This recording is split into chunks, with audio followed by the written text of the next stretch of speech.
灣區接喺中山，中山接揾文仔，大家好啦！又有粉絲提示文仔，文仔你係時候更片啦，有幾日冇更啦？冇錯，今日落緊雨都過嚟拍。今日同大家開箱德寶怡高隔離嘅呢個小區係真係開箱嘅，因為我諗全網都唔會有人拍呢個小區，我諗我文仔係第一人。咁呢個小區叫做合強禧時代，佢係雅居樂嘅一個物業，全個小區有294伙，容積率2.0，分別有3座嘅住宅同5座嘅聯排別墅一齊起建而成嘅。成個小區因為雅居樂物業嘅管理咧，慢慢咧都會其實係做到比較好嘅，而且喺我哋商圈當中，大家都知道啦，嗱、這、呢個就德寶怡高嘅寶區啦，售樓部咧就喺下邊嘅。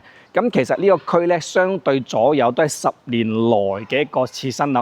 咁但係呢個小區咧入住僅有4年嘅時間啦。睇翻先，當年號稱全部用電子去驅動嘅一個叫做合強禧時代嘅產品，即係用咩叫用電子咧？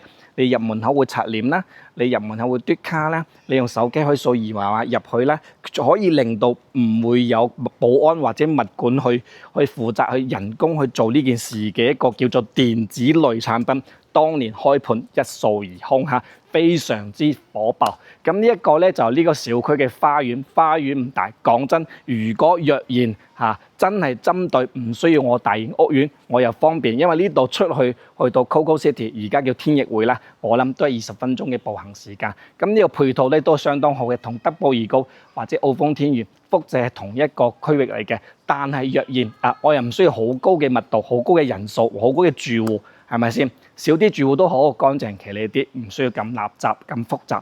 但係又係想價錢平嘅話，又想樓齡比水木年華更加新淨嘅話，呢個小區 OK 冇問題。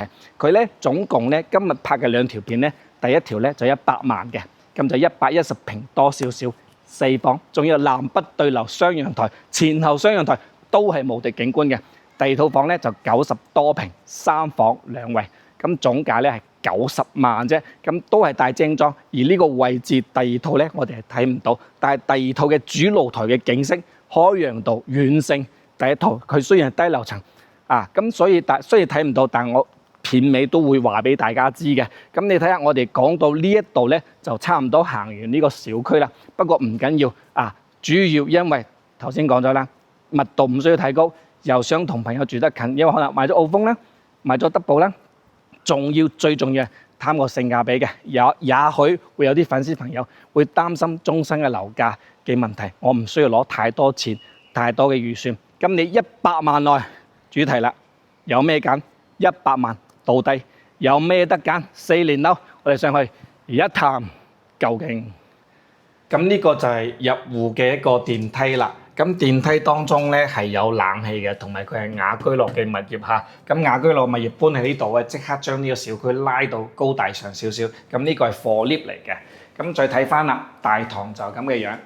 咁其實咧，我覺得係非常之良好嘅。我係好慶幸我經營嘅呢個小區，即係周邊為主。你見到其實唔錯㗎嚇，成個大堂整體嘅感覺嚇。因為開箱俾大家，第一次俾大家帶來合強禧時代呢個產品咧，所以能夠盡量俾大家見到嘅，都盡量見到。咁呢邊咧就係一個成個小區嘅嗱，呢個就係整體嘅 lobby 啦。咁呢個就係一個活動場所，少少嘅打乒乓波啦。嗱，嗰邊咧禧時代雅苑都有乒乓波嗰個叫做告示喺度嘅。呢個防火門我開咗之後咧，真係相當涼爽。咁呢個每一棟樓都係2梯4房，呢兩個係細單位，嗰兩個係大單位少少。佢最大就120平嘅。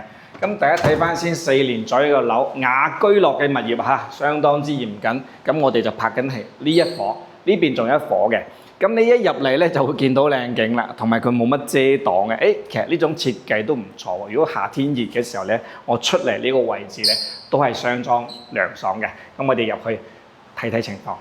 嗱，呢個單位咧就110.28平，即係110平出頭少少。咁總價只需要103萬。咁單價咧就係9000鬆啲，但係佢110平可以做4房嘅設計，仲有南北對流雙陽台，換轉係以前嘅產品，非常之抗打，真係不得了。戶型設計就一啲問題都冇噶啦。咁但係咧，因為咧有租出去過，咁所有嘅嘢咧你都要執過，但係唔需要大執，將所有嘢抌晒佢，將啲牆布拆晒佢，整翻白色，將啲暗暗地嘅燈換晒佢。我諗呢個後期製作嘅成本相當低，用呢個咁亮嘅門抌咗佢，掉咗佢唔要，咁我成間屋就非常之舒服噶啦。若然都係嗰句，你覺得德寶呢個雙圈係得嘅，但係我想更加平嘅產品，樓齡更加新啊，合強希時代呢個產品只有4年樓。咁你望一望先睇睇潮北嘅一個露台嚇。咁我哋鏡頭延伸翻出嚟先。如果我住唔到德寶怡高，但係我都可以享受到德寶怡高嘅一個園林感，會唔會更加之正？你望一望呢個位置，德寶怡高嘅2區係咪先？6、7、8、9、10、11、12座，以及後背底嘅天逸匯啊，而家叫天逸匯 Coco City 改咗名啦。咁其實個視野非常之好嚇，樓下咧係一個公交嘅充電嘅位置嚟嘅，佢唔產生一啲廢氣，同以前唔同。咁成個景非常之靚仔。呢個樓層咧位於呢個單位係24樓嚇。咁睇翻先，廚房咧 OK， 雖然租客居住，我望落去感覺仲好少少，搞衞生即刻拎包入住嚇。咁成個格局睇翻先，鏡頭現翻身出嚟嚇。嗱，買樓咧南北對流住得係相當舒服嘅，尤其係夏天非常之通風同埋乾爽嚇。睇翻先，業主因為咧唔租啦，要賣啦啊！咁咧亦都冇租客嘅，咁啊所以咧露台就整咗少少嘅擋水嘅位置，驚滲到落嚟。咁呢一邊咧係政府嘅機構嚟嘅，見到未啊？嗰邊已經起好噶啦，未來出嚟嗰條路咧會通咗，嗱而家整好晒，會延伸到去嗱，見到未啊？遠洋新天地嗰邊嚇，遠洋新天地嗰邊。咁樓下呢一陣咧係規劃用地咧，唔會話起高層嘅，所以呢個24樓嘅視野咧，未來咧眼見所得。首先可以確定佢賣點就係咧前後雙露台視野都好，加上呢個主露台係朝南嘅，我諗佢嘅長度啊，我覺得係 OK 嘅，完全可以接受。大家要知多一樣嘢，佢係110平做4房嚇。咁接住嚟鏡頭延伸翻呢一邊先，睇翻呢個客廳嘅開間大概係咩咧？1、2、3、4、432，大概係3.6米嘅正開間嚇。文仔從來都係實報實銷，唔會做虛假嘅。我唔會同你計埋牆身，佢嘅正開間有3.6米嚇。都係嗰句，你一入嚟望住啲家私家電抌晒之後咧，全部按翻你自己嘅設計再設計過咧，咁其實性價比係真係相當高嘅。咁睇翻呢個正區嘅位置，4房就喺呢度啦。有請我哋嘅第一間房啊！咁呢一間房咧景色都好無敵嘅，鏡頭可以出去睇睇嗰個視野。咁你會見到窗上咧會有一個叫做電動關窗嘅一個叫做系統。唔單止呢間房有嘅，你望一望呢間朝南嘅房可以擺到一個1.8米乘2米嘅床之餘，仲放晒衣櫃，可以做到3邊落地嘅位置。你望一望呢度都仲有一個電動窗簾嘅喺度，做一個同大家腦補下，當年賣合強禧時代咧，佢係一個電子產品嘅全新上線，即係你入門口咧，你會係碌人臉、刷卡或者掃碼嘅。佢冇物管，即係按物管啊！你幫我開冇呢個掣，佢係全部係一個電子類嘅產品，全自動去控制嘅。所以咧，佢每一個窗咁呢個係客廁，客廁有2段式乾濕分離。咁呢間房係非常之驚喜嘅 L 型嘅大窗台，仲有係呢度就冇咗嗰個電動窗簾嗰個即電動開關窗嗰個器嘅。嗰個控制器就冇嘅，但係呢一邊視野呢一個直角，哇不得了！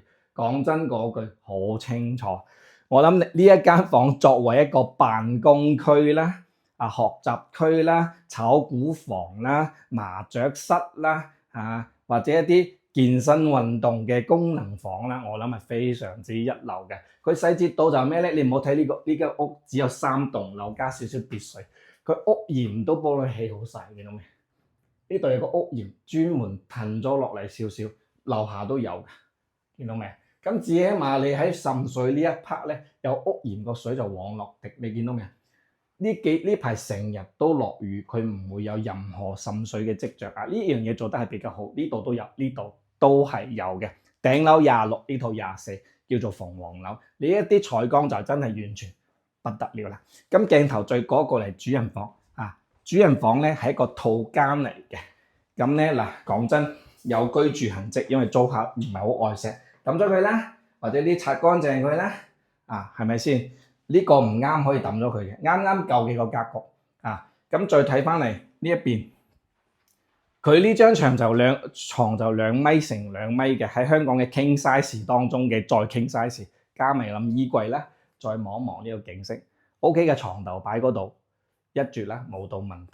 咁因為咧就會，因為前邊仲有一座樓啊嘛，咁如果我床頭擺呢度，嗱攝影師可以過嚟呢一邊，床頭擺嗰度可以睇到個景色係靚仔嘅，係啦 ，OK 啊嘛，唔會擋到你噶啦，係啊，所以嚟講嘅話咧，呢啲小區就係咩咧？缺點好明顯嚇，3座樓，咁一排別墅啊，園林綠化咧就31%，咁咧容積率咧就係2.0，咁咧全部戶數就294伙。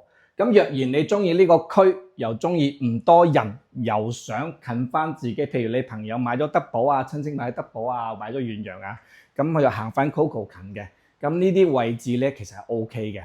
當你梳化坐喺呢度位置嘅時候，你望上去，你唔試嗱，攝影師望一望呢個鏡頭，即係譬如我坐喺呢度，即係你坐低嘅時候，哇！呢一個山景，呢一個公園咧係寧江村。啲村民細個嗰時候咧爬山，因為唔似而家咁多各樣嘅電子產品玩具咧去玩嘅一個公園嚟嘅。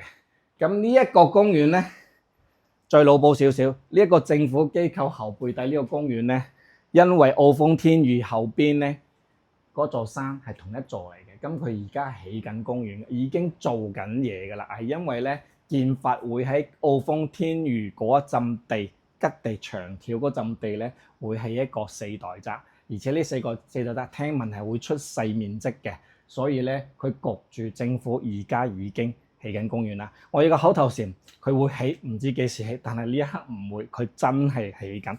咁咧，你成日後咧呢一塊嘅區域嘅所有嘅感覺咧，會更加之優化。係咁，所以嚟講嘅話咧，嗱總價100萬嚇。總價100萬，可以同我講嘅，可以買到啲咩樓，就可以買到啲產品啦。4年左右樓齡嚇，咁仲有一間咧，今日約唔到，唔好意思，但係可以俾大家睇睇。